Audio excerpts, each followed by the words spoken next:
All right, Seattle is one of the many progressive cities grappling with a major homeless crisis. Earlier this year, the city infuriated businesses by briefly passing, they repealed it, a tax on employers to fight rabid homelessness in that city. Now it's trying a different tactic. Get this, using taxpayers' funds to send the homeless to their families who might be out of town, just to get them out of there. Leslie Marshall is a radio host. Leslie, is this the right way to handle homelessness? In the case of Seattle, they have the 5th largest homeless population. Can this work? I live in Los Angeles that has the first and the highest homeless population. So if it does, it's definitely something we need to look at here in Los Angeles. Brian, homelessness is multifaceted. There are many reasons why people are homeless, and I don't think that this is going to be a cure-all, but I think it's a decent idea. Let me tell you about something that happened 10 years ago in Spain. Not homeless, but immigrants who came to Spain that were unemployed. The country of Spain could not afford to keep them, so they offered them tickets to leave Spain, and although over 20,000 rather than 80,000 that they wanted took the money, that's what's happening in Seattle. These are people that are not partaking of shelters or the homeless services.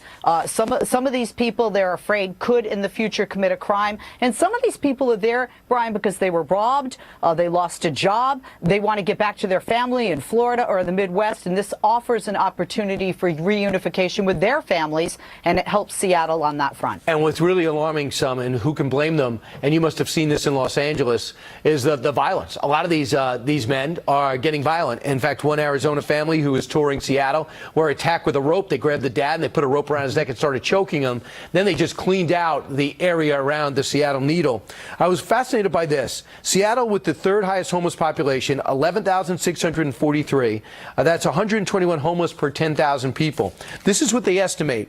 A third of the homeless, serious substance abusers. That goes back to fentanyl and everything else that we're dealing with. A third mentally ill, and a third can't handle the soaring housing costs that are cropping up in the cities that you're in, and in places like Seattle and in San Francisco.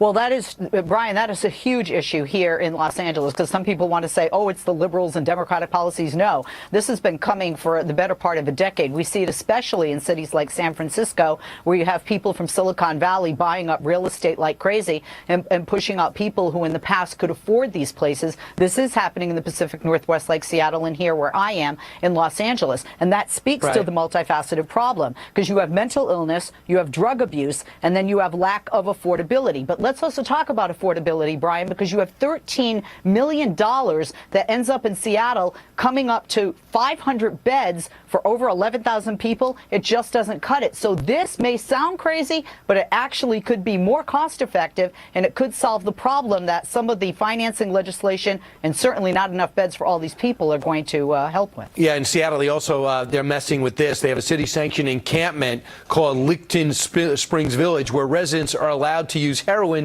and needles until they pass out. How's that going to work? I also talked to people in Los Angeles who say there's a lot of people, young people, they could get jobs, mentally fit, but are choosing not to participate in society. Have you seen that?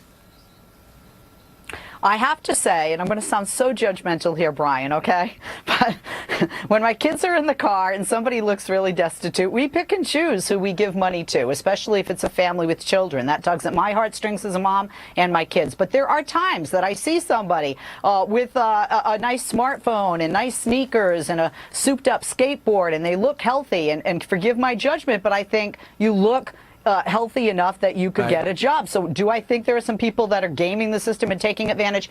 Absolutely, and not just here in Los Angeles. And if I could paraphrase Michael Jordan, because I know he's watching, he said, if you can come up to me and ask me for $1, you could also say, hello, welcome to McDonald's. There's no job beneath you. Get a job, get in the system, do your best. Mentally ill is a different situation. Hooked on drugs, a different situation. But if you can work, you have an obligation to work. Leslie, thanks so much. Thank you, Brian. All right, meanwhile.